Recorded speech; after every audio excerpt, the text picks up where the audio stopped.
Yes. For the roll call, Chair Terlesky, Here. Vice Chair Stagg, Here. Commissioner Craig, Commissioner Lucero, Commissioner Peterson, Commissioner Sanchez, Commissioner Lynn Thompson-Kinney. Here. We have a Okay. quorum. Thank you.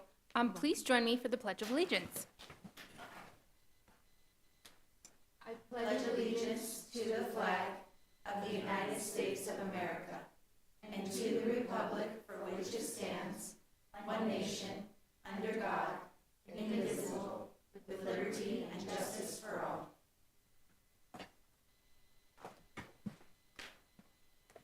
We have some presentations we will begin with, but I just wanted to let Wendy know she is joining us via Zoom for a presentation.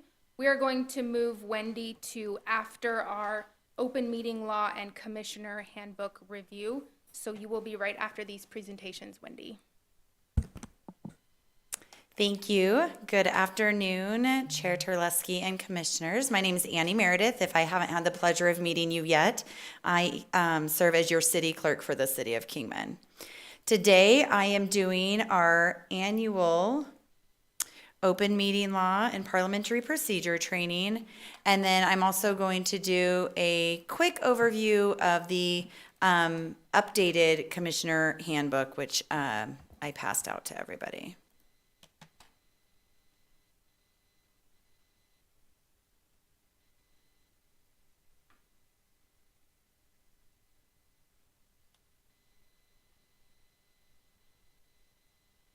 So really quick, just a couple of notes.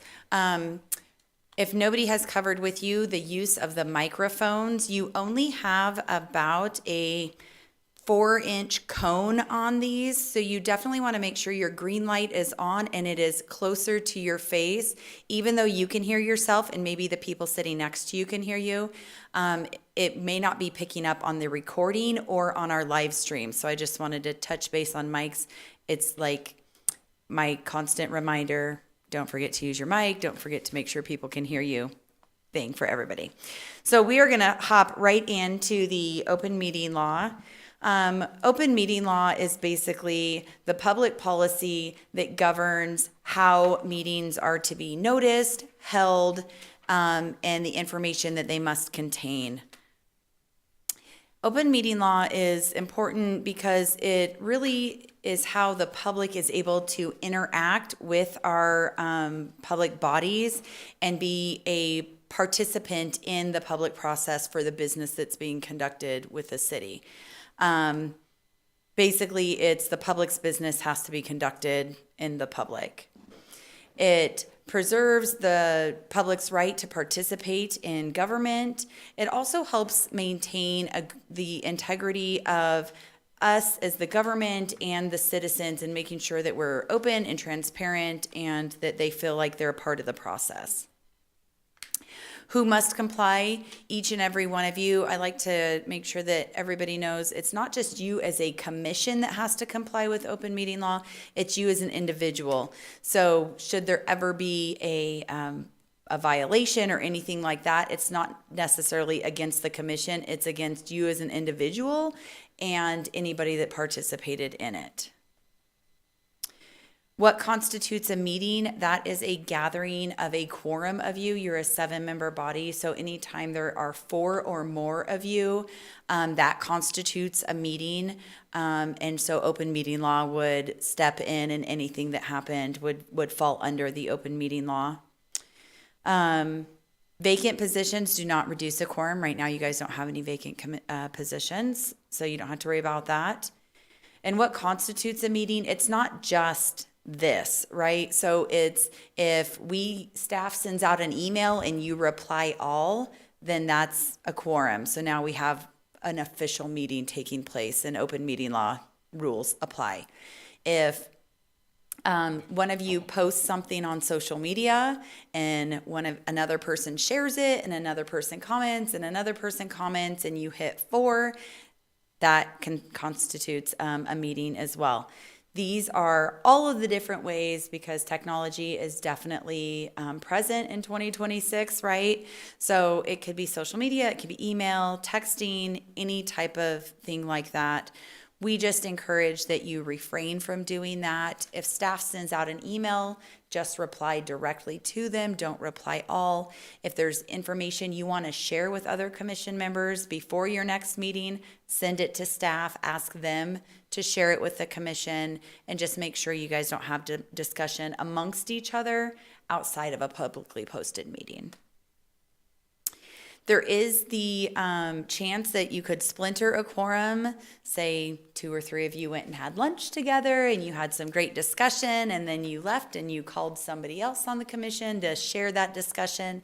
That's considered splintering a quorum and would constitute an open meeting law violation. Informing the public, state statute, and most of everything that we do as a governing body and clerk's office, meetings, all of that is governed by statute on our requirements. So statute says that we cannot hold a meeting without a minimum of 24 hours in advance. We try to make sure our agendas are posted several days, if not a week in advance. That way the public has an opportunity to see the agendas, review the information, and decide if they want to participate. Our agendas have to have the date, time, location of the meeting. It has to list all of the things we're going to discuss, and each of those items has to have some sort of a summary that gives the public a general understanding of what will be discussed. It doesn't have to be everything in detail, like the full presentation information doesn't have to be on there, but it definitely, you want to have enough information where when somebody from the public opens up the agenda online, they have a general understanding what it's going to be.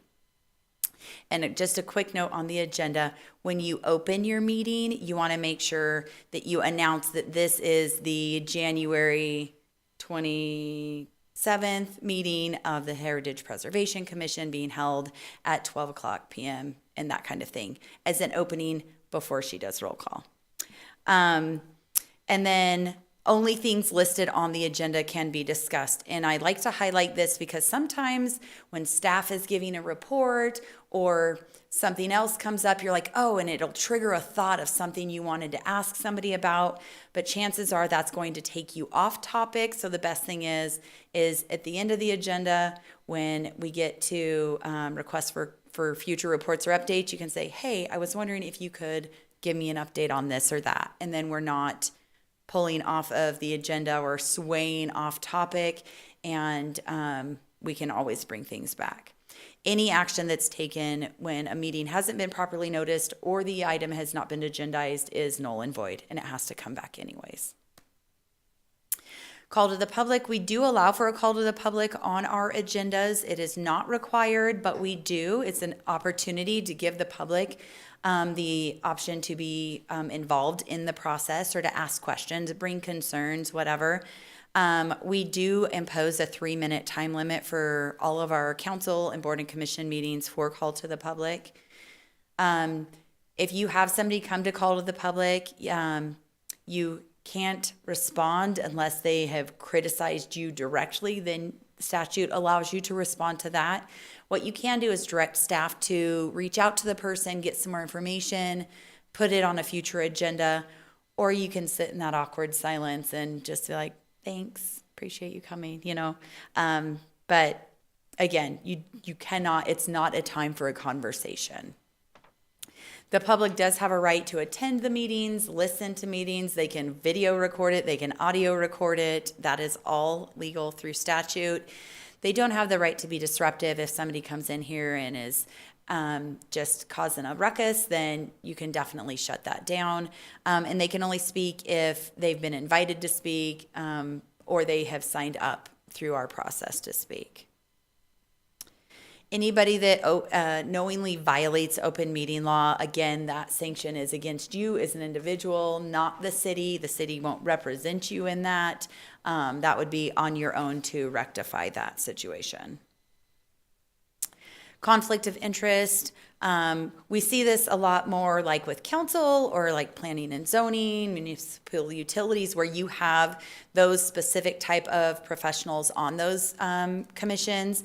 But if something was to come before your commission where you have a direct conflict, meaning you or a family member has some personal or financial gain from it, you would just want to make sure staff knows ahead of time. Joyce has conflict of interest forms sitting out there. You just fill it out, and then you just excuse yourself from discussion. On council, they'll actually step into the conference room, so they're not a part of the discussion or the decision or any of that.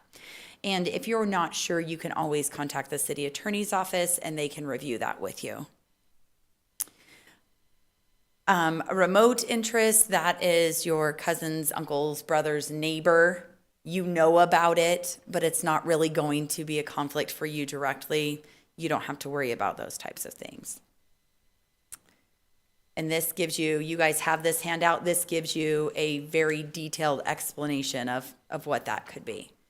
These are the statutes that govern conflict of interest and open meeting law. And then again, if you ever have any questions, you can always reach out to the city clerk's office. Myself or Tanya can help you, or you can reach out to the city attorney's office and they're happy to help too.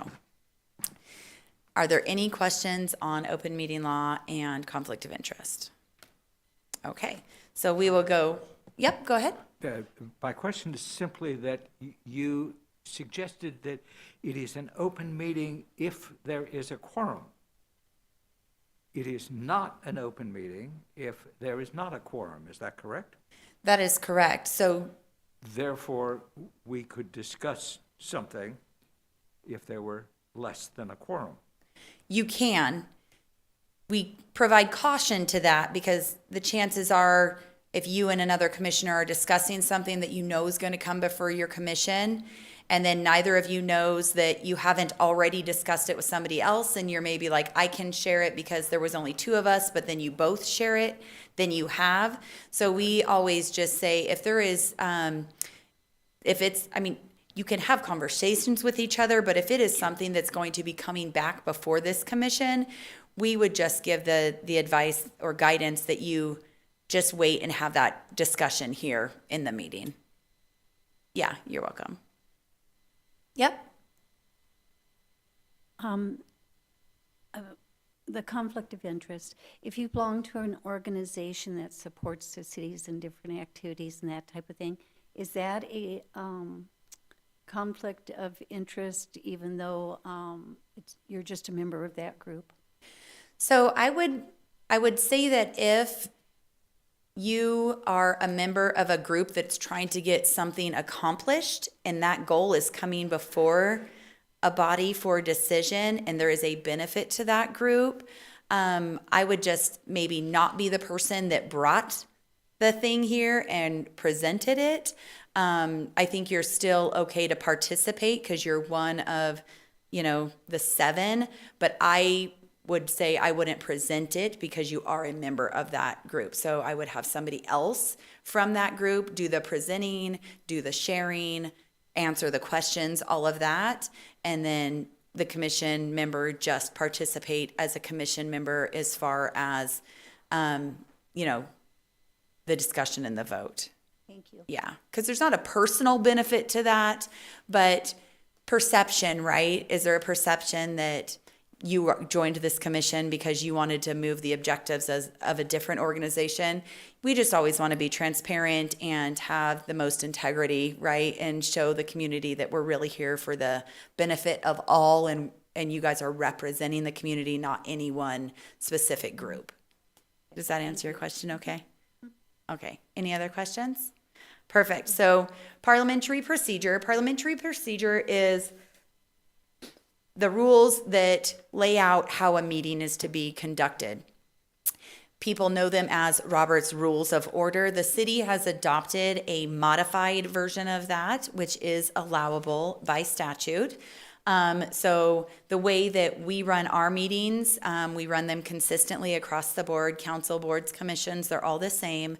And it follows that adopted Robert rules that we have. Parliamentary procedure is really about making sure a meeting is ran well, that everybody has the opportunity to voice their thoughts and feelings on a matter, that we are respectful, and that the process is, done correctly. We're going to touch just a couple of things. Motions. A motion is the proposal on an action that might be listed on your agenda. This is only if you have an item listed for discussion and possible action, then you are going to go through the motion process. For our commissions, you really just use a main motion. It's where the action is introduced and then potentially could be seconded and then passed or not. You don't really do the other motions there. How you want to present a motion is you want to ask the chair for the opportunity, right? So you would say, Chair Terlesky, they'd say, yes, I would like to make a motion to ... You want to make sure your motions are very clear, very concise, not only so that the decision-making body understands what's being proposed, but also so your recording secretary is capturing it correctly, your stream and anybody that's attending remotely is able to understand what's happening. You'll wait for somebody to second your motion. If somebody doesn't second the motion, then the chair can call for a second. They'll say, we have a motion to ... Is there a second? If there isn't a second, then the motion is lost. Another motion could be presented at that time. We do, however, ask that commissions don't shop for the motion that they're wanting, right? Like, you don't want to keep representing a motion and representing a motion until it finally passes, because if it is the will of the decision-making body for something to not pass, then that will come out in that motion. Now, if somebody makes a motion to approve something and it doesn't pass, then somebody makes a motion to deny something and it does pass, that would be procedure.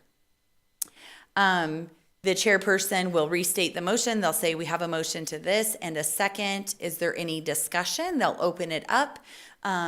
Sometimes there will be discussion and somebody will say, you know, I like the motion, but I was hoping that this would have also been included.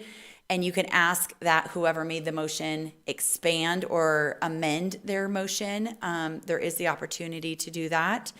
And then the chair will say, all those in favor signify by saying aye.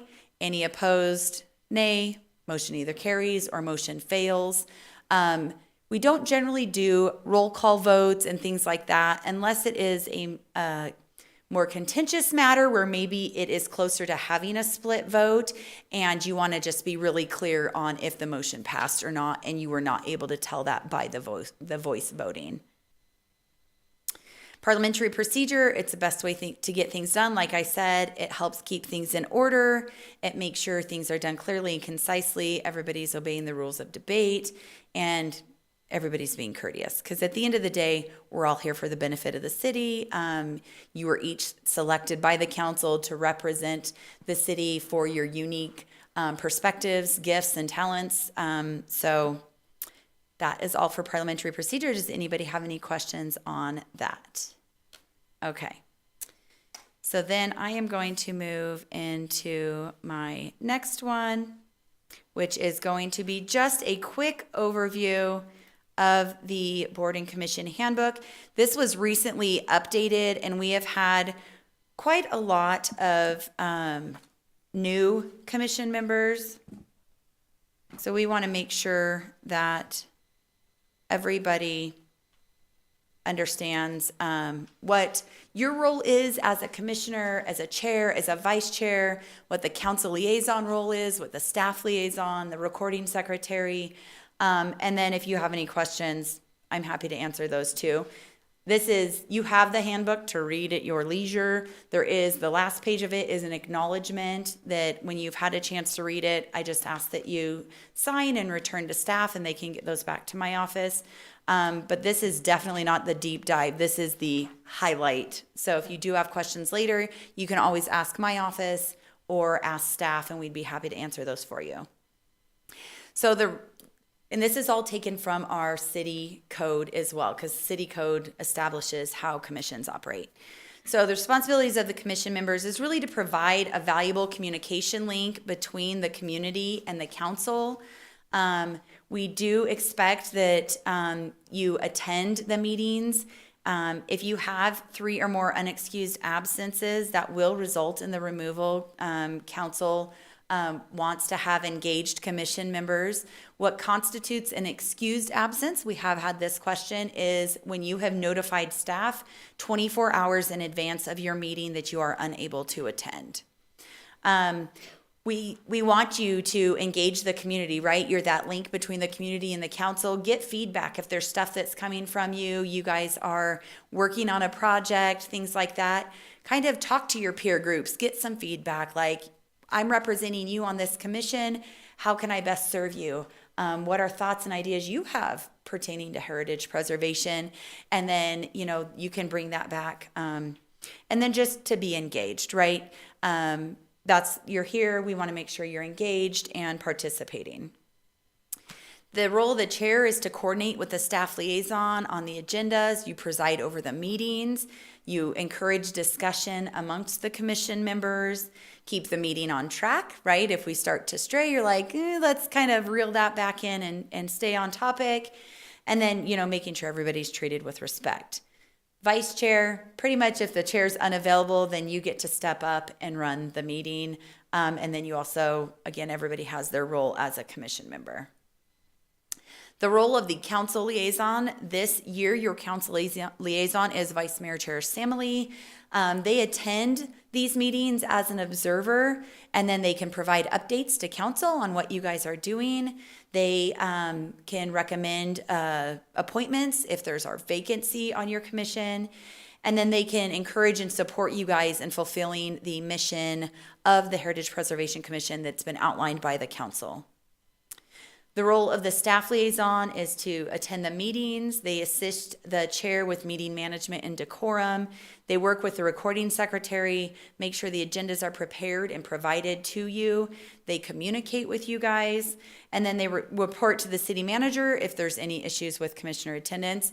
You'll hear attendance a couple times. That has been something that there is more of a focus on now because we were having attendance issues with commission members in the past, and we want to make sure that there are people that want to serve on our commission. So we want to make sure that if people aren't able to fulfill those duties for whatever reason that may be, that we have somebody in that position that is willing to. And then the staff will report to the city clerk's office if there are any resignations and vacancies, so we can get on that recruitment process, get that published, and get some new applications in. And then again, just support you guys on completing the mission of the commission. The recording secretaries, they attend the meetings, they work with the staff liaison, they prepare the agendas, they make sure that communication gets out to you guys, and then again, they work with our office if we need to fill any vacancies. Some really important things that I want to highlight: boards and commissions have no financial, operational, or oversight authority over the city or city departments. You guys are advisory in your capacity. Any contact that you need to make should be with your staff liaison that's been assigned to you, or your council liaison, your recording secretary. If you're not clear on policies, programs, anything like that, ask questions. We would be happy to answer those and make sure you have the information that you need. A member should not ask for an individual report, favor, or special consideration. If the commission says, hey, we want to learn more about this, then the staff will provide that to all of you. And then, again, the staff reports to the city manager or their direct supervisor, not to the board or commission, so the commission can't give staff directives as it pertains to their role with the city. And then you guys cannot create a subcommittee. That is across the board. The only ones, and it's because they are not an official city commission, is the youth council. So they do have a subcommittee, but that's because they do not operate in the capacity that you guys do. Requesting an agenda item. Agendas are set by the staff liaison. A commission member can request an item be placed on a future agenda during that portion of your agenda, which we have added. And then it's up to the staff liaison to determine, is that something that really needs to come back as a presentation or a report, or is it something that could be handled in an email follow-up to everybody if it's just information? And then another important thing that we've had this happen in the past, so I want to make sure we don't hold over agenda items, if you're not able to attend and you're like, oh, I really want to be there for that, can you postpone that? We don't do that. And we don't postpone meetings if people aren't able to attend. Now, if we don't have a quorum for a meeting, then that meeting will get canceled. And if we need to call a special meeting, we can do that. But it's business as usual. And we hope that everybody can always attend, but we know that sometimes life and other circumstances do come up. I already calling a special meeting. Ultimately, the city manager determines if a special meeting can be called based on how the code is written. So staff would work with the city manager and say, hey, we need an additional meeting in between our meeting and when the next meeting will be held. And so that's just basically subject to the city manager and the room availability, because we have a lot of boards and commissions right now. And that is all I have on that. Are there any questions? All right. Thank you very Annie. much. Okay, so we are going to move to 5A. It's under reports. Historic Properties Inventory Handout and Update. Wendy L. Tinsley with Urbana Preservation and Planning will give an update on the progress of the preliminary survey database and explain a handout that will be distributed to the general public requesting help in our efforts to identify properties within the city of Kingman that have a historical or architectural significance.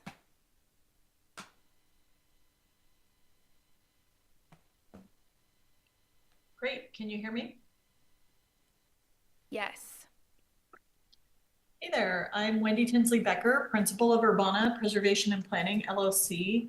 Also on the meeting is Alexandria Baker. Alex is an associate planner and our GIS manager, preservation planner and GIS manager. And then John Heitch is also joining any moment. I just sent him a text letting him know the agenda had been rearranged.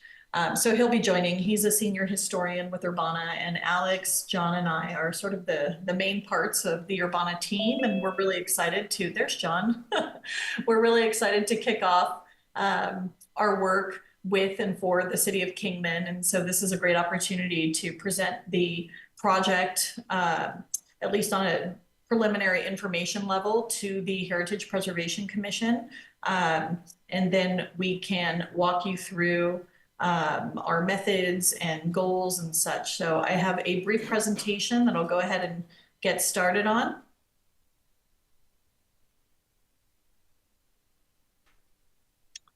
So as stated, I'm Wendy Tinsley Becker with Urbana, and we're here today to introduce you and kick off to the citywide historic properties inventory.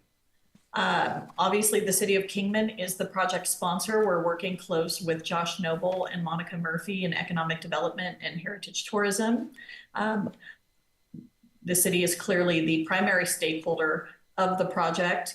The Heritage Preservation Commission, as a key commission within the city tasked with historic preservation concerns, is clearly another stakeholder that we want to make sure we're communicating with and sharing information with, and also receiving information from the commission. So one of the goals of our introduction today is to sort of get the thoughts rolling regarding any properties that the commission may have some recommendations for survey. So larger goals. Urbana is tasked with completing a citywide reconnaissance survey. So what that means is that we are going through and photographing any property in the city that has a historic era building, structure, etc., that is at least 50 years old. So we've made the cutoff anything built through 1976. After that reconnaissance work is done, we will then intensively document and evaluate up to 100 properties that we identify as potentially significant as part of the reconnaissance efforts. We will author new or expanded historic context statements, and we will prepare a survey report with, the historic context and all of our findings. And really the goal of all of this is, number one, to expand the city's heritage preservation program and to inform current and long-range planning and development scenarios. So that could inform permitting for individual project applicants for projects at parcels. It could inform a larger economic development strategy. And then, of course, it will inform any new heritage tourism opportunities. Kingman is historically associated with Route 66, and there's a strong heritage tourism component to the city. And one of the goals of this project is to identify if there are any other properties that could be introduced as part of that heritage tourism programming. So just a quick background for the commission, and at the end, if the commission has any additional insight, we're certainly open to hearing it. It's our understanding that there have been 2 prior surveys in the city of Kingman, one from circa 1979. We are still looking for this survey in its original form. And then a second survey was completed in 1984, another historic resource survey. Is not individually listed on the national, to my knowledge, although I'm going to check that. But we do know it is individually listed on the state register, the Arizona Register of Historic Places. So those are sort of the known prior survey and sort of larger registration efforts for historic preservation in the city. And then, of course, Route 66. There's ample studies along Route 66 and historic documentation and registration efforts. And then I think that there are quite a few ADOT project-related surveys as well. I know Urbana has completed some ADOT work in Kingman, so we have a little bit of background as well from that project. So this is actually just a listing of everything that we could identify as being registered, included on the National Register in Kingman. It also includes limited archaeology. So that's something that, will remain confidential, and it's not really the scope of our project. However, if city staff do have any questions on that, we'd be happy to be responsive. We do have archaeologists on staff. So we have, going from the Benelli House all the way through, you guys have lots of good stuff. This is a great start to the Kingman Army Air Force Flexible Gunnery School radio tower. So it's quite a variety. We have commercial, residential, institutional property types, and those are all the things that we will continue to look for as part of the survey effort to try to identify new properties that may ultimately, be nominated for the National Register. So steps and deliverables. We had a kickoff with city staff in December 2025. And subsequent to that kickoff, we have been working internally in preparation for field survey work. A big part of that is preparation of our draft citywide survey spreadsheet, which I can screen share in a few minutes. And then taking all the parcel data from the city and the county and drilling down on everything with known historic era improvements, meaning buildings or structures that are at least 50 years old, built through 1976. So our plan is to have that discussion with the city sometime this week. And then we are scheduled for field survey the week of February 9th through 13th. This means that we'll be out walking the streets and we'll be photographing properties either as individual resources, or we will be taking representative views of groupings of properties that would be better treated as potential historic districts. Ultimately, all of these photographs for the reconnaissance work will be put together in essentially photo sheet packages that will be appendices to the survey report. We also always provide all of the original photo files to our clients. So the city at the end will receive, a large set of data and files for any kind of future use. We've also already started our historic context work, and I can talk a little bit about the various themes we're looking into here. And that will ultimately help to inform research and evaluation for those 100 or up to 100 intensive level properties to be documented and evaluated on historic property inventory forms. So all of that work will occur through April, at which point we will provide the city with a draft survey report package, including our survey spreadsheet, the photos, the up to 100 historic property inventory forms, along with a draft GIS layer for the city to, utilize either internally or post to the city's website externally. We'll be making a draft presentation to this commission. We're scheduled for April. We'll need to talk with city staff about, what that means in terms of exactly the timing of getting the draft package into the city to ensure that the commission has time to review it for the April meeting. So we'll defer to city staff on that one. And then ultimately, we're scheduled to submit the final in May or June, again, pending comments. And then, of course, this project is funded through a historic preservation and CLG fund grant. So we will want to share those findings with the Arizona SHPO. And so there may be a little bit of timing that we need to work out with SHPO and SHPO comments before presenting to the city council. Ideally, the final presentation to council occurs after all comments are received and all revisions have been made. Well, that concludes this part of the presentation. We do have our survey spreadsheet, and we also have our ArcGIS online mapping that we would be happy to share. I know that this is informational, so I want to make sure that the commission has an opportunity to ask any informational type questions that might give us some good direction as we kick off our work.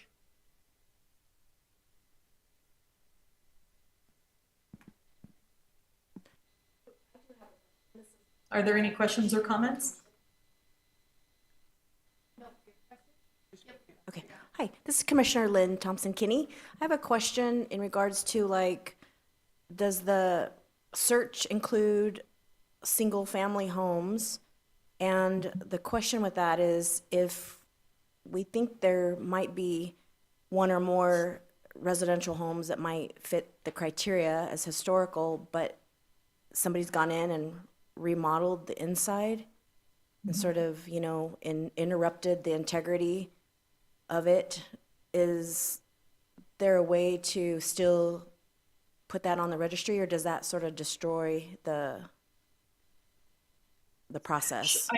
I understand your question. So typically, interior alterations do not necessarily have an adverse effect on the overall integrity unless there's something that's regarded as significant and character defining and contributing to the significance.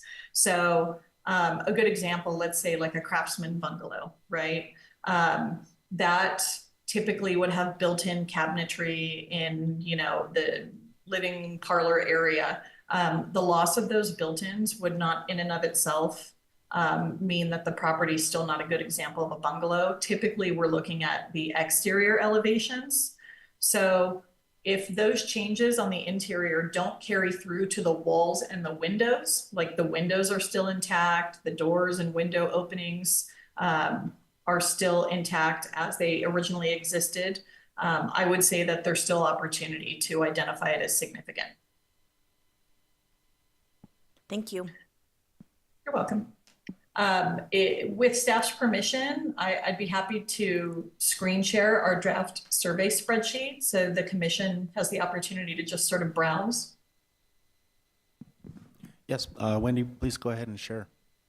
Great. So this is our survey spreadsheet, and I have to give Alex a lot of credit on this. She's really our data manager, and I sort of jump in at the end and say, let's move it all around this way. So Alex, I may be asking you to take over on the mapping in a minute, but essentially you can see we have a couple tabs here. We have our raw data that we received from, Josh, I think we received all of this from you, from the city. We may have also obtained something from a county data warehouse, but I do know that city staff provided several sets of data to us. So I believe this is all attributed to the city. So we have our raw data that has, as you can see, a lot of fields that we sort of have to cull through: owner, parcel number, brief legal description. There's year built data buried in one of these columns from the county assessor. Recordation information, map book and page numbers. So we then cull through that and say, okay, let's go lean in on those dates and break it all down. So we went from having, how many parcels? Alex, I don't know if you know exactly how many parcels. I want to say there's like 11,000 parcels in the city. Oh, more than that.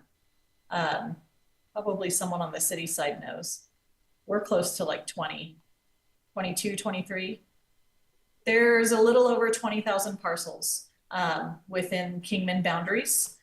So we culled through that data, broke it all down, found all the parcels that have an age date of something being built through 1976. And that gets us to 2,791. We have a header row here, so I'm going to subtract one. So we've then taken that and we started cleaning it up and saying, okay, well, let's look at things, whether these properties should be treated as individual resources or if they are really part of a grouping that should be considered more as a potential historic district. So a lot of that then means we broke it down by subdivision tract. There are, I want to say about 70 or so subdivision tracts associated with all of the historic era parcels throughout the city. So that's what we've just been wrapping up, Josh, prior to the meeting. We've now identified whether each property should be photographed as an individual site or if there should be representative views because it really should be documented and treated like a district, a potential district rather. And a lot of these potential districts, you can see a lot of these are generally post-World War II residential subdivision tracts. So the quick and immediate tell, if you're looking at aerial imagery, is cul-de-sacs, curvilinear streets, things that are not on the historic grid or on a grid that then has been elongated with rectilinear blocks. Those indicate older tract development effort. So we've gone through and determined, which properties will receive representative views and sort of an overall write-up in our report because they should be treated as a singular resource or, which will be individual. So all of the individual, we have determined there's roughly 2,300 properties throughout the city that should be treated as individual resources. And so that means we'll be photographing all 2,300 of those properties. So all photography work will be from the public right-of-way. We're not entering parcels. We're not opening gates. We're not doing anything like that. If we happen to meet a property owner who's really enthusiastic and says, oh, you're welcome to come in my yard to, get a better picture, we would be happy to do that. As long as, it's like safe and there's no dogs or any kind of concern that we always look for when we're doing field survey work. Typically though, everything is from the public right of way. We find that that's just a, number one safety concern. Also because we're consultants for the city, we never want to give the impression that we are trying to hop a fence, unlock a gate, and nothing to that effect. So all work will be limited to public right of way. So that means that for reconnaissance survey, we're not photographing every elevation of these 2,300 buildings. It's, just a couple shots from the street or sidewalk to be able to get a, representative view for integration into this larger reconnaissance effort. So our survey spreadsheet has that identification that will inform our actual scope of work out in the field in February 9th through 13th. We have a column for resource name. So sometimes the resource name is the address. Sometimes it might be a historic name that we locate for the property. That historic name could come from building permits, from newspapers, from ownership. It sort of just depends. For a reconnaissance effort, there's less research involved.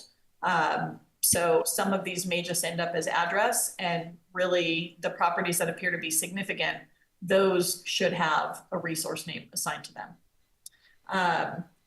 The residential tract, the subdivision tract, property address, style of architecture. So we actually found that the assessor data had a column. They did not call it architectural style. It was something like attributes. But we looked and said, oh, well, that's actually architectural style. So we're going to keep that column for now, and we're going to field verify that when we're out doing our survey work. And then year-built data, that's here. And then prior survey. So we know, as you know, we can see from prior mapping and all the National Register efforts, we know that Kingman has a good cluster already on the National Register, and those properties are still on this survey spreadsheet. So that is our next step, is to fill in that data. And then finally, we have recommended eligibility column, whether something is recommended eligible or ineligible based on the reconnaissance work. If anything is identified as potentially eligible, it will say potentially eligible here. And that would then move it into the intensive level process where we would further document it and evaluate it on the historic property inventory forms. That's up to the 100 forms. And then of course, anything that we think might be eligible, we would indicate what criterion A through D of the National Register that we think it's eligible for. So a typical one is obviously criterion C for architecture, but there could be others that are identified as significant under criterion B for important persons, or under criterion A for an association with important events. So, you know, we'll sort of figure some of that out as we're doing our research. And also hopefully, you know, if we receive any feedback from the city or the Heritage Preservation Commission in particular on any properties that you all are aware of that may have significance. You know, when you're doing a survey and you're basing a lot of it on reconnaissance work initially, you can't look at a house and know that someone of importance lives there, right? Or historically is associated. So that's where we always want to make sure that if the commission has any awareness, any other stakeholders out in the community have any awareness, we want to talk with them and make sure that we're getting that property on our list. And, you know, we put some extra effort into sort of figuring out what its history is. So this is sort of the reconnaissance survey spreadsheet that will ultimately inform the intensive level. I will tell you, it's really interesting. We've looked at all these tract maps you know, this week as we were making these decisions. A lot of these tracts were platted prior to the Depression. We see a good amount in 1928, 1929, and that sort of tracks with the city's history. But what it also indicates is a lot of optimism, like speculative optimism. And then of course, you know, everything was stymied by the Great Depression. And we see that all of these old tracts really sat for decades and then were built out in the post-World War II period into like the 1980s. So just an example, the Cecil Davis edition, for example, that was first platted in, I think that one was 1946, post-war, but it had 4 units all the way into the mid-1980s. So it's really interesting, and we can see Mr. Davis's, what we believe is his marital history. We can see the ownership on their plat maps, and we noticed after Unit 2, the name changes, his wife's name changes, and his wife's name is then added into the street name. So, you know, you glean a lot from reviewing the maps as we're making these decisions, and ultimately we will be producing a subdivision map layer that corresponds to all of this. So I am gonna, if it's okay, I am going to allow Alex to screen share the mapping. The one last component is that we did take all of the data post 1976 from 1977 forward and also put that into another tab. So Josh, I think what we're going to do here is we still want to deliver this to you in like a nice, clean kind of format. So we'll probably match this other format and give you a historic era tab and a contemporary era tab, because this contemporary tab is what would inform any future efforts down the road for further survey. This is the way the city can monitor what has achieved potential age eligibility, you know, in the future, if the commission in particular wishes to implement some kind of regular survey program or every 10 or 20 years, like a lot of jurisdictions do. Yeah, we appreciate So- that. Yeah. One other thing that I think I should share real quick, because it's on the agenda, is our survey handout. So you all had that as part of your packets, and it was an image in the presentation. So this is our survey handout. When we are out in the field, we will have hard copies of this with us. So that we can give it to anyone, we encounter who's interested. When you're out doing historic surveys, a lot of the times people tend to think that you are, either some kind of private investigator or a code compliance officer or, building inspection professional from the city. And they, tend to relax a little when we say, no, we're just historians. We are certainly not there to look for code violations. We're not there to, report any activity, really. We're there to only observe from the public right of way as part of our reconnaissance efforts. So essentially, this handout gives an overview about what a historic property is. And here we define it as something that possesses integrity and meets one of the following national and Arizona register criteria. And we explain what an inventory is. Essentially, an inventory is an accounting, right? It's a tool for the city to be able to make decisions based on the findings. We ask that if they have any recommendations for anything that they're aware of or that they think there should be some kind of survey focus on, to give us a call. My phone number, our office phone number, is listed there along with my email, and then Josh is listed as the point of contact for the city. If possible, if this can be posted on any of the city's communication channels or sent out, I think it's a good way to sort of kick things off with members of the public, so that they know, there's a group of historians walking around town and looking at things, and they are welcome to come up to us and say hello and offer any insight or thoughts or recommendations. Hey, Wendy, with your team that's going to be on the ground, is there any identifiers that they'll have, like a placard on the side of a vehicle or anything like that? We can do that if that's something that the city, is interested in. We tend to lose our car magnets every couple of years in a windstorm out in the desert. But I can absolutely order some, and we can put them on any vehicles. We can also just make a sign and tape it up to the window if that would be helpful.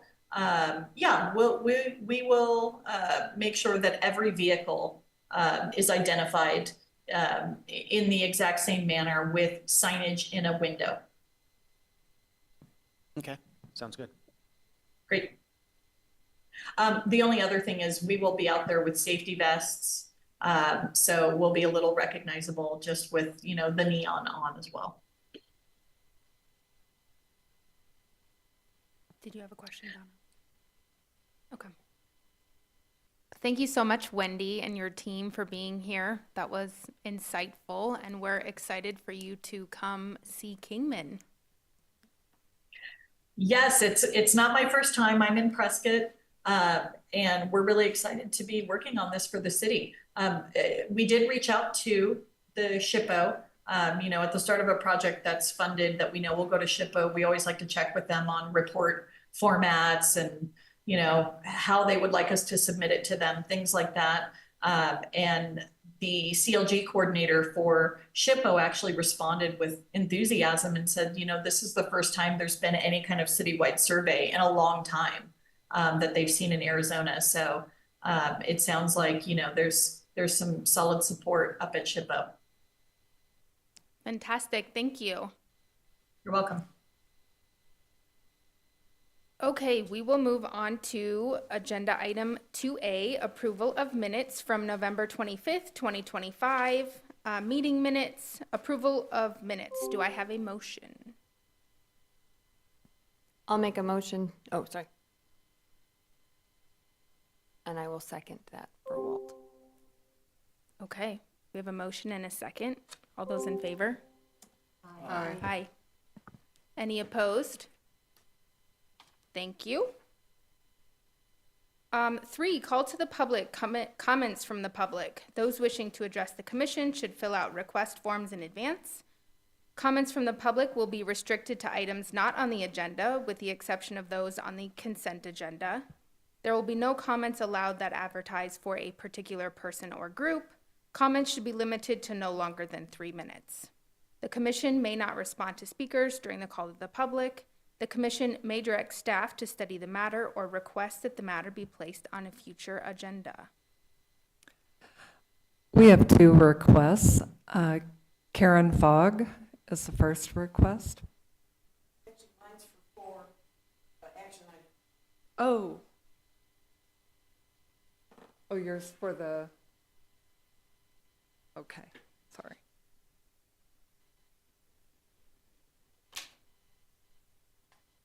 All right. Well, we have another request. Who's a resident? Did you want to speak? Hi, good afternoon. Chris Cranny. I'm the owner of this historic house from 1912 at 631 Copper Street. I would like to see the historic preservation of my house, and I'm interested in heritage tourism.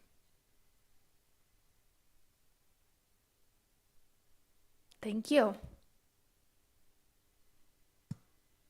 From that, you can just direct staff to reach out to them and see what we can do. Okay.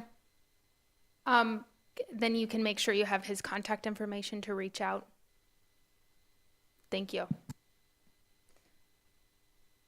Okay, number 4, A, we have appointment of chair. The commission will vote on a chairperson for the new year. Discussion and possible action.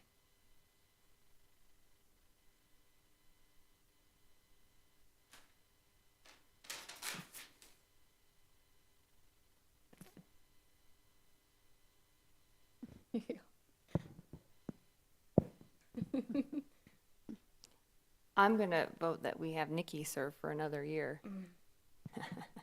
I'll second that. Thanks, Donna. Okay, we have a first and a second. Can we get a vote? All in favor? Aye. Any opposed? Okay. 4B, appointment of vice chair. The commission will appoint a vice chair for the new year. Discussion and possible action.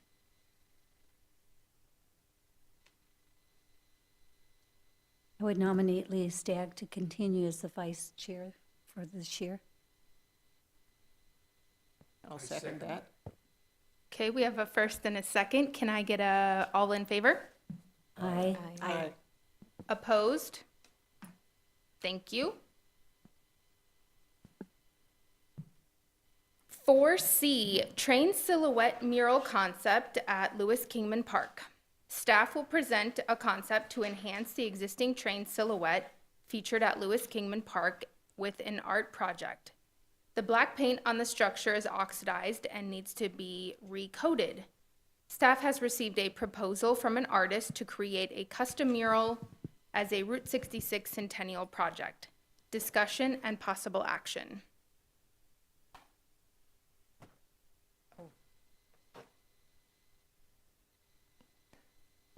Karen Fogg requests to speak.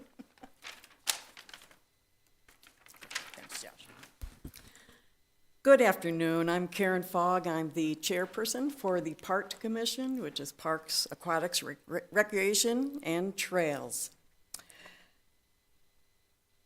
Last August, pardon me. I know, I'm not that tall.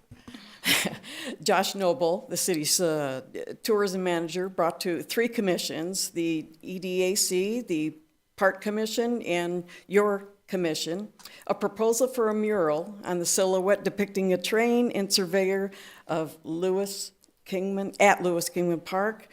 That artwork celebrates the work of Kingman's namesake, Lewis Kingman. The 39-foot long half-inch metal cutout silhouette depicts a train and surveyor. It was placed there in 1968 and is in need of some tender-loving care. This project was brought to our attention in hopes to be completed in this year, 2026, in conjunction of the Route 66 Centennial and United States 250th anniversary. This will be seen by many people. Staff would like to commission Japanese artist Yukido Izumi, is that how you say that? To paint the mural at the anticipated cost of $6,000 for one side and $11,000 on both sides. The Route 66 Association is interested in partnering and covering half the cost. Well, the Park Commission had this item on their August 20th and November 19th meeting without any action taken. Our members had a lot of questions and comments. They were concerned with too much color on the original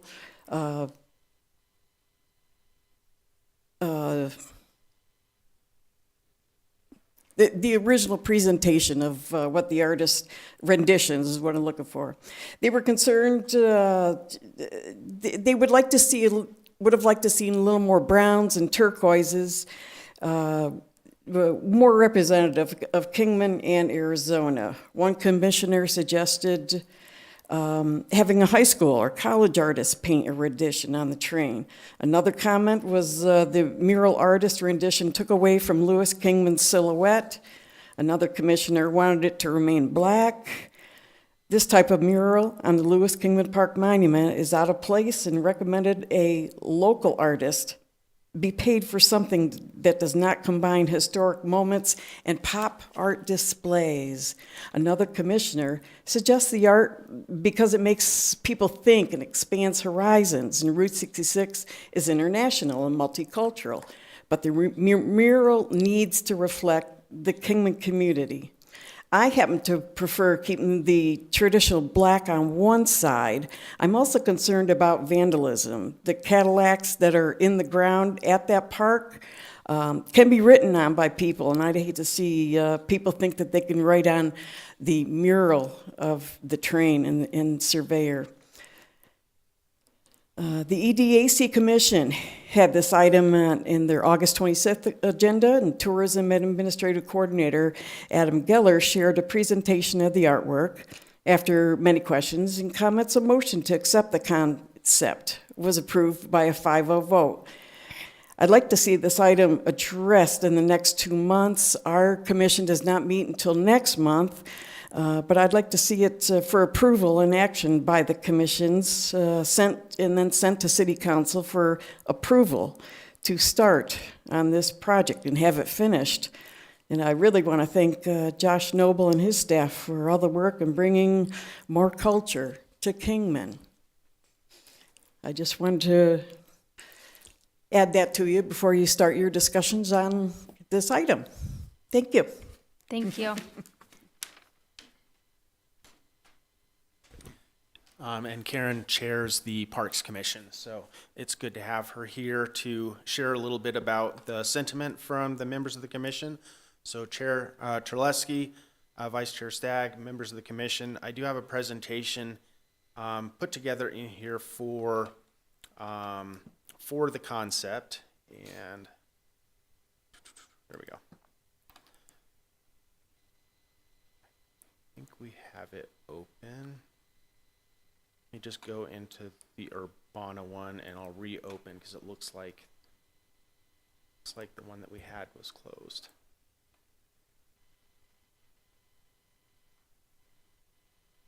Was this put on the desktop, Joyce? Yes.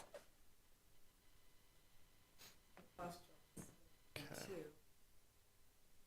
Should be right here, the PDF. Oh, no, the PDF is old. It's the, I need the PowerPoint. Unless you re-exported it as a PDF or as a PowerPoint.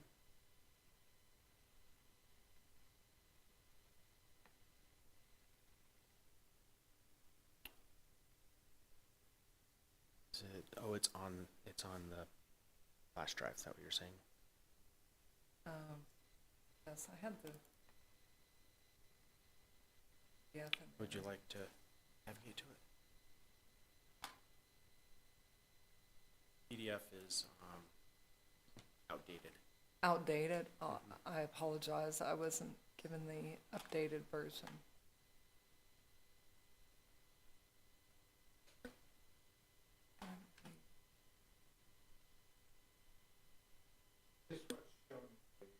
Where did the other go? Yeah, So the agenda has,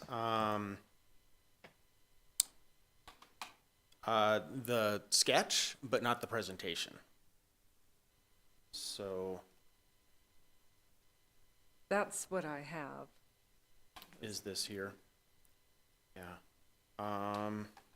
So you don't have the presentation in here, Joyce? No. This is-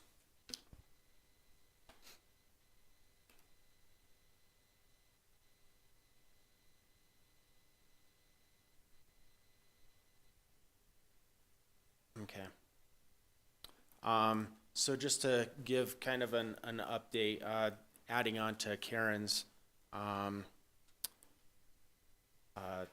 comments, we have, I'm gonna let IT take over there for a minute. We have a, train silhouette that's in Lewis Kingman Park. From our research into it, there's not an artist to attribute it to. We think that just the ADOT, which it belonged to ADOT prior to becoming a city park, their sign shop created the silhouette to put up in the park to commemorate Lewis Kingman, for which Kingman is named, and it's pretty badly oxidized. The paint is. So you can see it from the road. You can actually, if you pull up Google Maps, and pull it up, or if you drive by and try and look, if you zoom in on Google Maps, you can see it's really hard to see with the naked eye because it's just black and it's kind of behind trees. This artist with Bentenya is a Japanese traditional marching band that we had at the festival 2 years ago. They approached us about doing a special mural work to celebrate the Japanese influence and interest in tourism in Route 66. We looked at this train as needing some upkeep as a good opportunity to be a place that we could put that mural, because Bentenya was performing at the festival at that same park. When we've done our park upgrades, including the leaning shield, the restrooms, the Cadillacs, the lighting, we went and looked at our cellular data, and we're seeing a pretty good increase in traffic at that park because of the amenities that we've been adding in, particularly looking at the leaning shield and the Cadillacs. We've been talking about that. It's a great place that we can look at adding art into that park and make it more of an art park.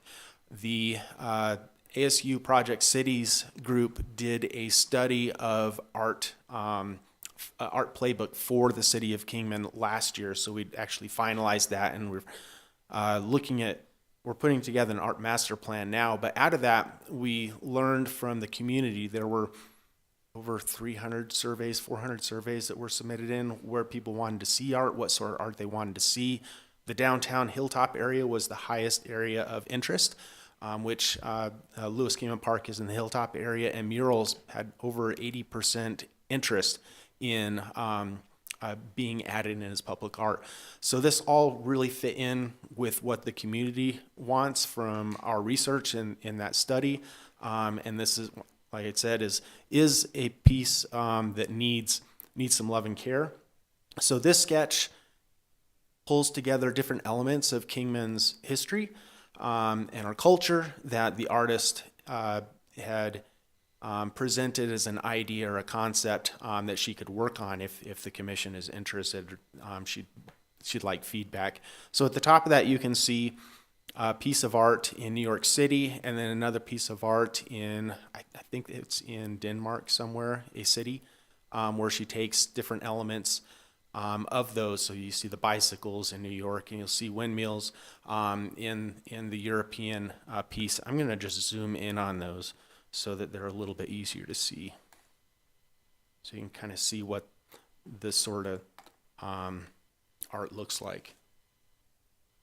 And so she would do something similar with our Kingman elements, and it adds quite a splash of color. I think, turquoises and things, browns are certainly good ideas, but Route 66 is a very colorful pop art sort of part of our culture that it could be a good, there's many different palettes that she could look at. And we hadn't thought of the idea of doing a 250, but it's always an opportunity. We could do one side Kingman 66 and the other side America 250. So these are kind of the concepts and the general background. And with that, I'd be happy to answer any questions.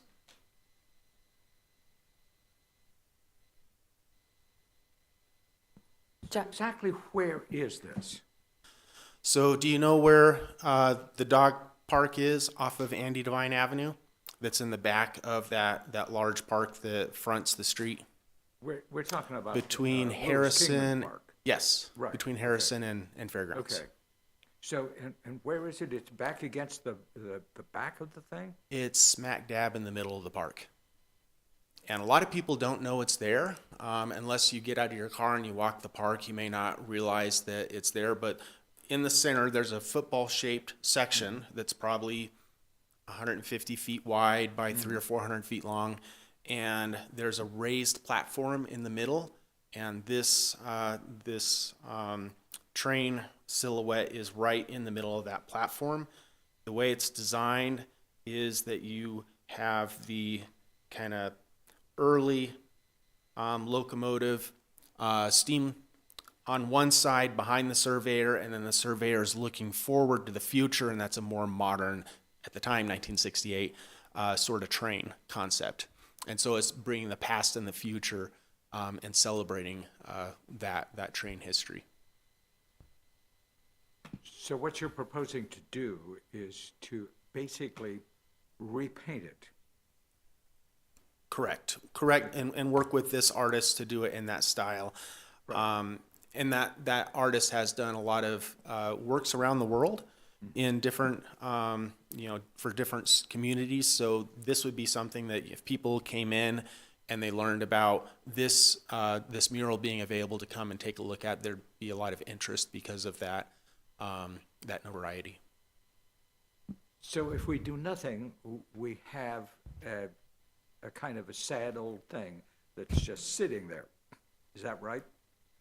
Unless another initiative is taken up to repaint the train, correct? Josh, is this something where if this were approved, she could actually get it done before the end of the year? Yes, so if she's given approval in time, she could work on this start work in May and have this done before the end of the fiscal year, which would allow us to get it under our current budget, which we've got a budget of $60,000 for doing public art, and none of that has been utilized yet this year, so.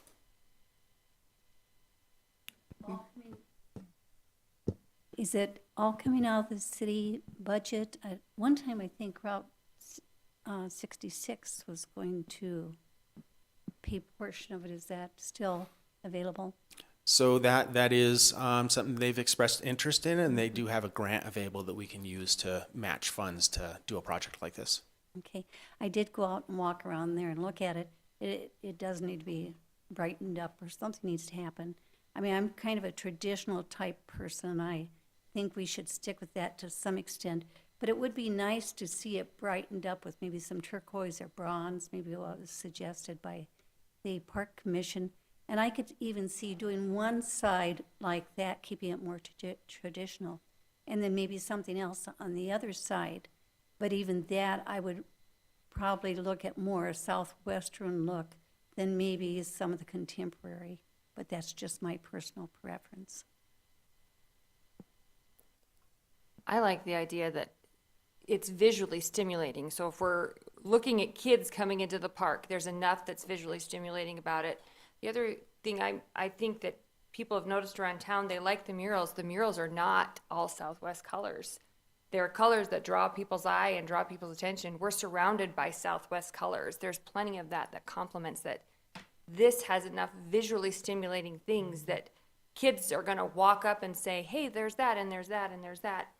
I love the idea that it brings in the international side too. I think that that's part of this revitalization of Route 66 is that the world cares about Route 66, and they've made a huge effort internationally to bring people to us, and I think it's appropriate that we acknowledge that and kind of say thank you to that international community for bringing us in. Josh, does this artist have any murals in like the southwestern region of the United Don't States? believe so.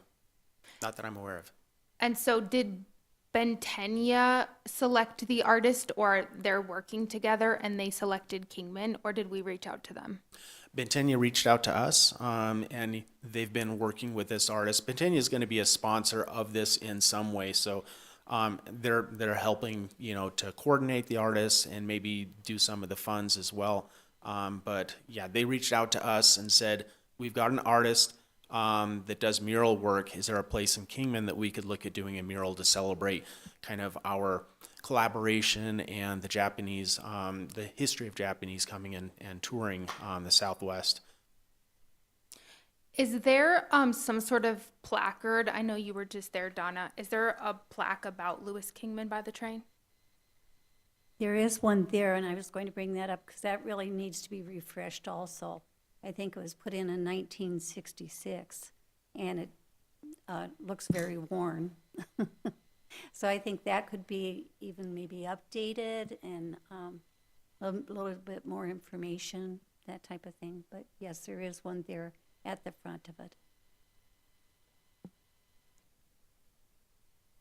So I think we're just kind of similar to with the Economic Development Advisory Commission, looking to see if this commission is in favor of the concept. And if they are, then we'll work with the artist, and it would go before council for their decision to give us further direction. But for every commission that wants to bring it back, that does drag on time, and we wouldn't have time to complete the project. So if we agree, it would come back and council would make the final decision? I believe so, yes. So do you need a motion from us, a decision from us, or merely a consensus that we're in favor or not in favor? It is an action item. Would anyone like to make a motion? I will make a motion that we direct the city to proceed with this. I'll make a motion that we direct the city to proceed with this. The painting of the train. I'll second that motion. Okay, we have a motion to proceed with painting of the train in a second. All those in favor? Could I speak for Oh, just yes, a minute? yep, we have a discussion.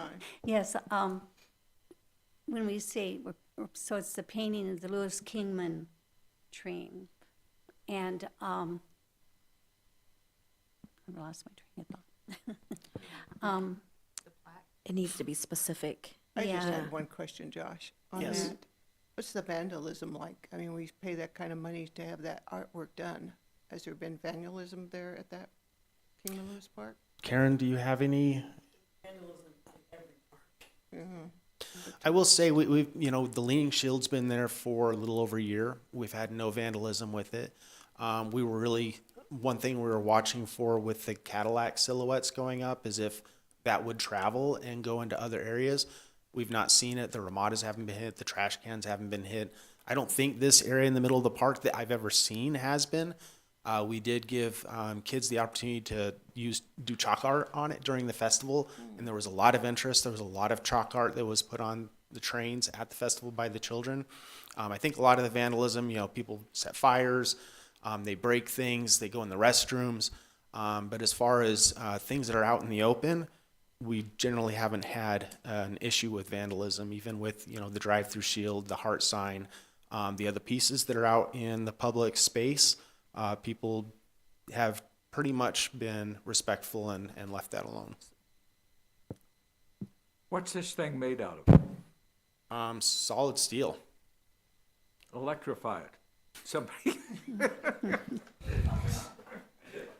So Commissioner Craig, could we amend your motion to include the plaque, that the plaque be refreshed and updated?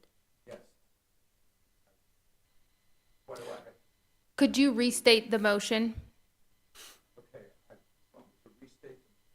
want to restate the motion but I'm adding what you put in there, so I need to have a better understanding of what it is. Sorry, Oh. I think since you had a second, you've got to complete that Okay, and maybe reject it and then do another one. okay. Okay, so we're going to vote on that, is that on Yes, the we're, one? mm-hmm, And then we'll create a second vote. correct. So, She can explain. okay, And you can also just give us that feedback and we can, you know, relay that to Parks because that would be their budget and a different item than, the plaque would be a different item than this. oh, okay. Can I ask one last question? And this question is actually directed to the Yes. her. Is this basically what you're looking for? Yes, we would love to see, Okay. I want to make sure, it wasn't absolutely clear to me that you guys were really in favor of it. So I wanted to be sure that we were doing what we were responding to what the other commission was in favor of, so that we were adding our voice to it. All yeah, right, thank yes, you. the park department does, or commission, we do want to see that facelift on that Okay. on that train. Also, back on the vandalism, we do have the program, Adopt a Park programs, where we're other entities go and clean up or look for things like that. And the Parks Department's over there every day. Well, they gotta clean the restrooms, so, but they're over there every day, checking things, so. Thank you. I just wanted to be sure I understood. So did the Parks Commission actually vote to do this? We haven't voted yet. We've had it on our agenda twice, and we still had more questions. We wanted Josh to come back, speak with the artist and come back with a little bit different rendition. That's why with like the turquoise and the browns, a little more representative of Kingman. You know, I'm looking at the shield right up here for Arizona.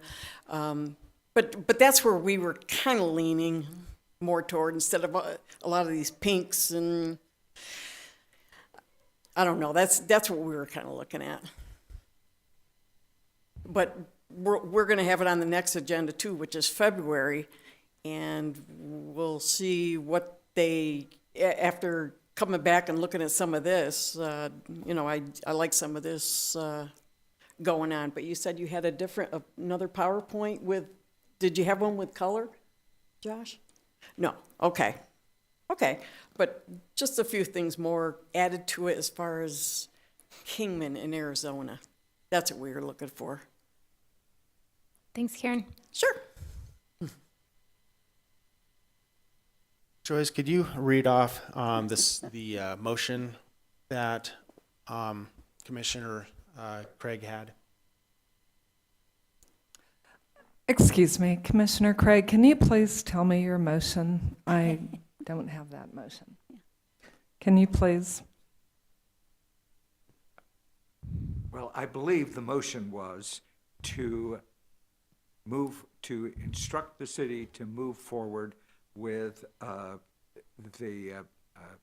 with a mural on that display at the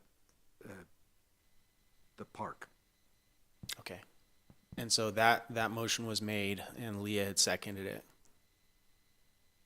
Okay, so we have a motion and a second to repaint the train at Lewis Kingman. All in favor? Aye. Aye. Aye. All opposed? Okay, thank you. Thank you.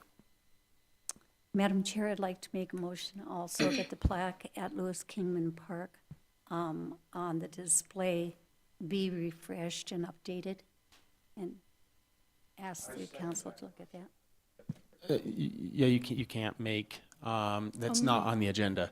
So at the end of the presentation, you can ask for it to come back, or it's staff on the has silhouette. heard the feedback from the commission and will relay to Parks that, and we've got the Parks Commissioner Chair here as well, Okay, that request has been put out there. I'll withdraw the motion. Thank you. So Josh, it's my understanding that Karen will take that to her commission to get that approved then for the plaque? Staff will work with the Parks Commission to make sure that they have a chance to look at that, yes. Okay, the next item is D, historic downtown interpretive signs. Chair Terlesky requested to discuss updating the downtown interpretive signs that currently display a map of downtown businesses, discussion and possible action. I would like to say that this is a topic I've heard discussed numerous times, and I think it's long overdue. I think we really need to do it.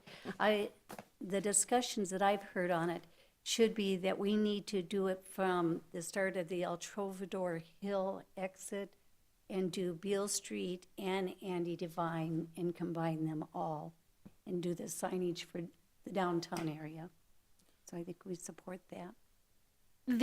My purpose of putting this item on the agenda was to discuss a possible, maybe something historical on the signs that wasn't a map.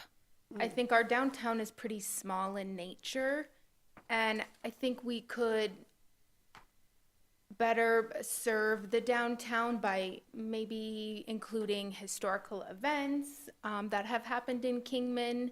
I know that we have a lot of historic photos, but maybe a little bit more historic information for the signs, not necessarily a map. Directional.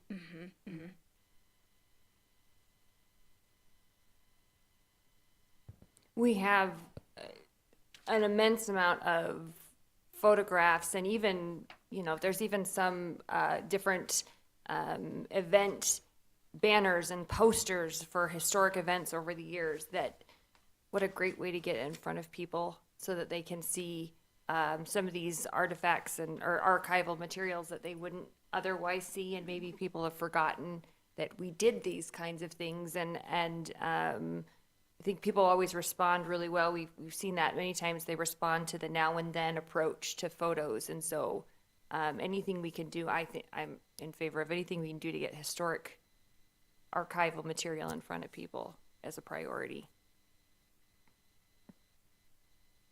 Could you give us some sort of idea of what you would like to see?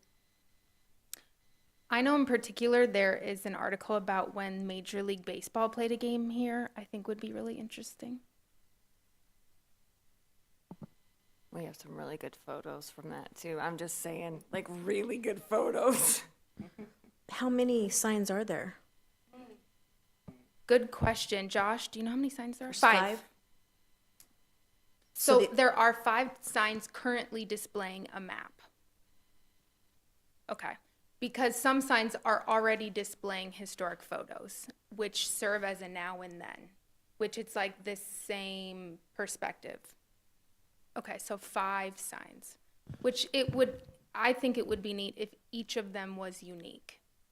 Yeah, So I- different. Everything's different. I believe there's one at Lewis Kingman, or at Locomotive Park, and then there's one at each of the intersections, 2nd, 3rd, 4th, and 5th. Oh, and there's one also at Lewis Kingman Park. I believe they put one there, so. Is Is there it a easy budget for this? How difficult is it to switch things in and out of those? Or are they sort of permanent? Or you can just okay. Josh, is there a budget for these signs? There's not a budget specifically for the signs, but it's something that we could pretty easily move over because the signs would be produced in-house by Public Works. We'd just be getting the raw materials. I'm not opposed to it. I just would like to see if we can do more than just duplicate what's there to where there could also maybe be directional signs too. Maybe it could be a combination type thing. Directing to what? Maybe if they're on Andy Devine, they could direct them up to Beale Street or So I that think type of there's thing. only one sign on Andy, which is like at Locomotive. Right, but you're talking about adding others, right? Nope, sorry, there's currently maps on these signs. We would be replacing the maps with historical information. I'm trying to think of where those maps are. Donna, Josh. those are the new signs that were put up with the Beale Street renovation project at each one of the intersections. Right. There's two signs, and Right. one of the faces of one of the signs at each of the intersection currently has a map of downtown businesses, and those have been very difficult to keep updated because there's so much business coming in and out of downtown, and that's what Chair Terleski is thinking about, is if we could put something up that's more static and we don't have to worry about that going out of date. I guess I need to look at those signs again. Because I have looked at them as far as the old pictures and the new pictures, but, yeah. But so I was more thinking of maps for the downtown area.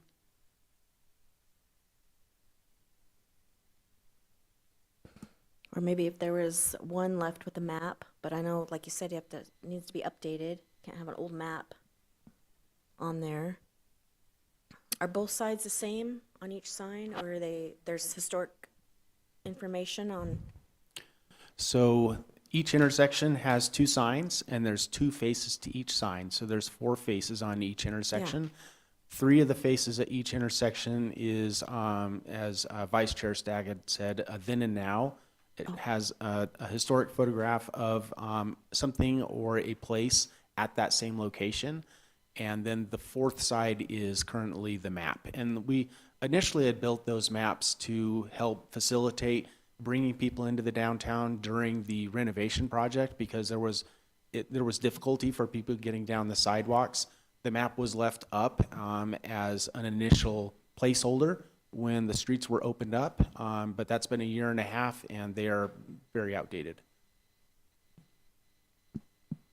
Yeah, I think it's a great idea to move forward with that.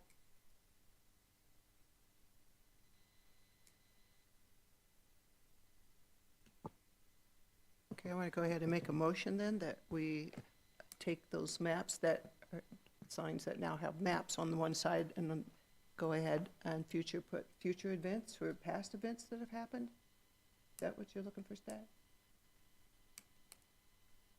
What if we said, can we leave it to say, give them some space and just say some historic content? Okay. Okay. Did you get that, Joyce?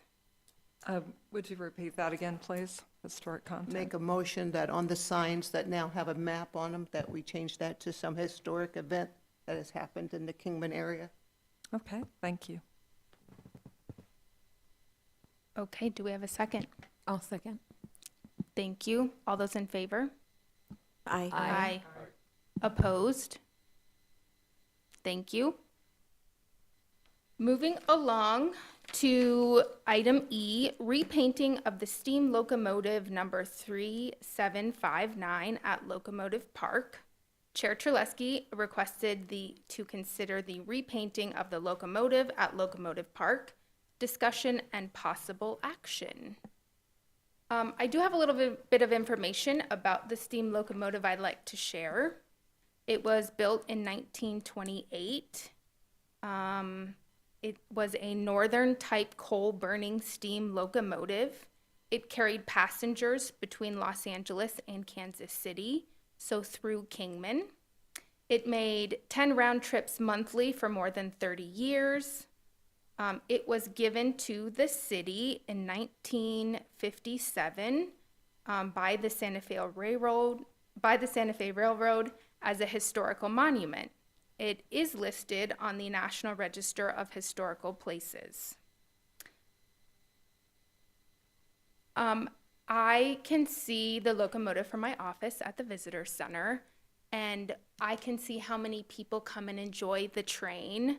I'm not sure when the last time the locomotive was repainted, but I would love to see the paint professionally refreshed on the locomotive.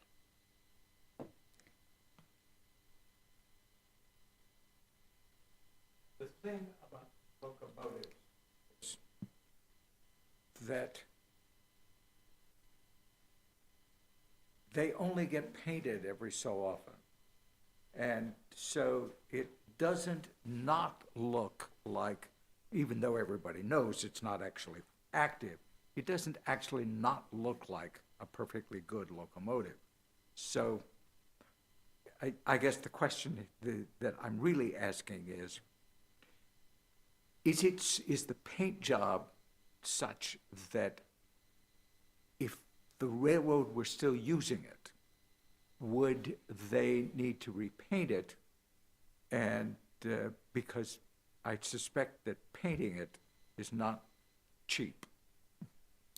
So when when the locomotive was repainted last, a couple of the details of the locomotive were painted red, which historically would have not been red, as well as the white accents. Have you seen the locomotive lately? Yeah. Okay. right. It definitely, in my opinion, looks like it needs to be painted. I think that it was given to the city of Kingman, and I think painting it would mean that it is being well cared for and that we take pride in displaying it. Now, that's a good point, because I have seen locomotives in other towns that have been neglected, and they look pretty bad. So we do not want our locomotive to fall into that state. I think along those lines too, we have people who they come and we watch people take pictures in front of it all day long. If they're taking home a picture of Kingman in front of that locomotive, we probably want it to be looking its best. And that's the image their family has of Kingman 20 years down the road.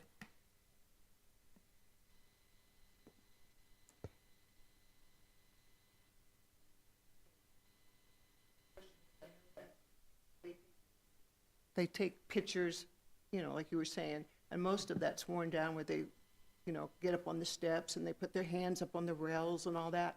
Is that something that we could probably do? Is just do that part and not the other side? Because the other side didn't look that bad to me last time I saw it. It's just mostly where the visitors and tourists go on that one side up toward where they take most of the pictures at. It would be my recommendation that the entire train is painted, yes. Josh, do you have any ideas about when the train was last repainted? Or could we ask the Parks Department? Yeah, it was about 12 years ago, and they were looking into the type of paint they would have to use. They ended up just basically going to Home Depot and getting black paint and slapping it on there. Because, like Commissioner Craig said, it would be expensive. It would have to go out to bid because we're talking 6 figures to have that train repainted with professional, the really good stuff. So that's something to consider. Whose budget would that come out of? You know, so anyway, that's some information. Thank you. Well, we do have a lot of paint companies in town. We could approach them and see what they would recommend, what type of paint to put on there, how much it would cost. Maybe even some of them would be willing to donate.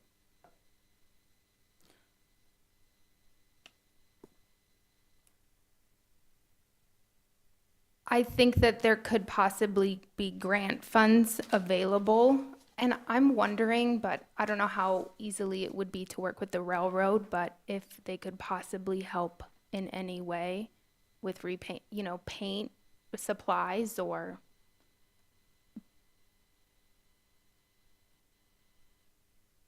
I think that's an excellent idea that we reach out to Santa Fe. I mean, all they can do is say no.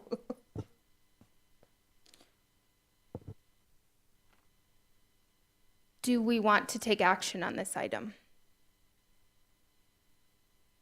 Could we take, could the action be? I'm getting ready to think. Could the action be that we recommend that they look into painting it and investigate as to whether Santa Fe, the railroad itself, would be willing to help, or whether any of the local companies would be, that are experts at paint, would be interested in it. Rather than actually saying, we think it should be done, we think it should be looked into. So we want a motion. I make a motion that we recommend to the city that they look into repainting the locomotive by seeking help from the railroad and perhaps local painting companies. Okay. I'll second that. Okay, we have a motion and a second. All in favor? Aye. Aye. Opposed? Okay, thank you. We are moving on to reports.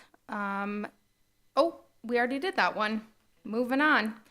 Announcements by commission members, limited to announcements, board and commission liaison reports, availability, attendance at conferences and seminars. I do have an announcement. The State Historic Preservation Office was awarded a grant through the Paul Bruin Grant Program through the National Park Service. I believe it was around $600,000, but it is for Route 66 grants. They are brick and mortar projects.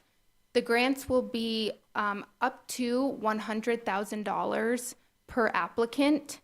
I do believe that the locomotive repainting could fit into this grant category.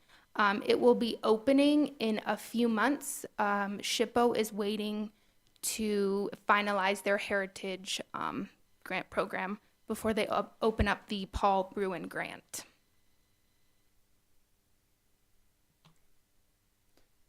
What other types of projects will they be open to? So it's bricks and mortar. They would accept anything with a tourism angle or economic revitalization. That's exciting. Yes. Oh, I'd also like to add the Kingman Army Airfield steel radio tower to a future agenda item if we could.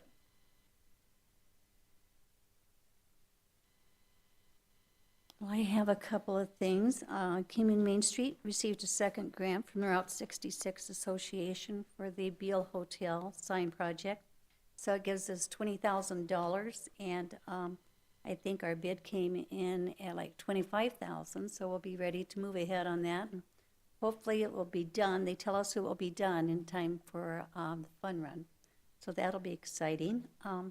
I did get a chance to go and talk to a small group at Kingman Academy Middle School. And it was fun to go and talk to them. They're called a Lego group, but they have a competition they go to. And they also have to have an innovative challenge. And the one this year had a theme of On Earth. And they chose to look at it, the impact of changes in I-40 on the historic area downtown. And this group of middle school children came down on weekends and would go in and talk to merchants and stuff about how it would affect the downtown area. And they went together as a group to First Friday, and they done a lot of things just in looking at downtown Kingman. And in talking with the merchants, I think what they eventually came to the conclusion is that the merchants downtown don't see that it will make much of a change in the downtown area.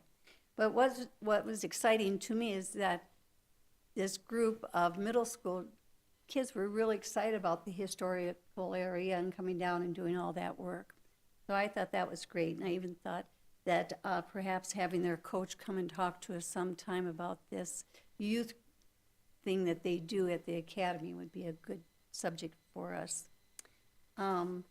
Also, Josh, I think I'd probably ask you, would it be possible for the commissioners to get name tags with our name on them and perhaps, Heritage Preservation Commission. I can certainly ask. Yeah, I think that would be nice. I know the Parks and Recs have their shirts to wear and stuff, and I don't know how many of us will be going on the Palo Christi tour that's coming up. And I think it'd be nice if we had name tags to wear if we went to some of those things. So maybe if we could check on that. Thank you. And let's see, I think that that's the ones I had for today.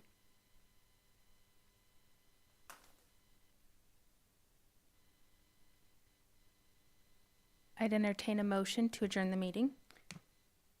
I'll make a motion Oh, to wait, adjourn. actually, I'm not ready yet, sorry. I have 7. Requests for future reports and updates.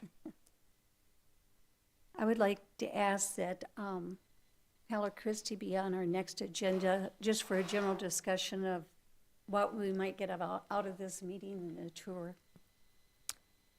Do you have the time and date of the tour we could share with everyone? February 5th, and it's 7:30 at the Mojave College building downtown here on Beale Street. And I think that's a large meeting that they have. It goes on for some time, but I think we're going to be there at that meeting, and then after the meeting, they'll go to Palo Christi's. I understand, is that what you're? It's part of the business and government meeting, the Yeah. Chamber of Business and Government meeting. So 7:30 on February 5th. Thank you. So at the next meeting, you're wanting us to discuss what we learned at the Palo Christi That, tour? just maybe what our intake is on all of this. Palo Christi, they've talked about renovating it, for some time now, and things have kind of come to a standstill. And there's several other things going on in the community, I think, that may have an impact on Palo Christi. So I would like to have that brought back. Or I guess added. Okay, any other requests for future reports and updates? Okay, now I would take a motion. I make a motion that we adjourn the meeting. I'll second. Thank you. All in favor? Aye. Aye. Aye. Thank you.